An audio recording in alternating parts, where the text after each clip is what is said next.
आपल्याला विद्यार्थी तयार करायचा आहे तर तो उद्यासाठी, आजसाठी नाही. आपल्याला मेडिकल फील्डमध्ये आपल्याला काही चांगल्या गोष्टी करायच्या आहेत त्या उद्यासाठी, जीव वाचवण्यासाठी. जीव फक्त व्हेंटिलेटरवर ठेवायला नाही. बरोबर.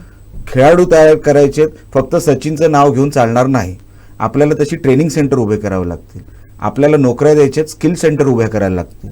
आपल्याला बिझनेसला इथे वाव वाढवायचं आहे तसं वातावरण तयार करावं लागेल.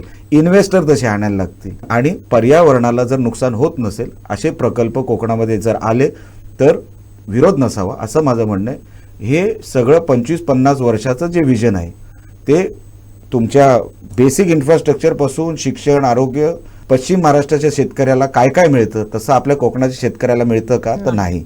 आपला शेतकरी मागत सुद्धा नाही, आपला कामगार मागत सुद्धा नाही.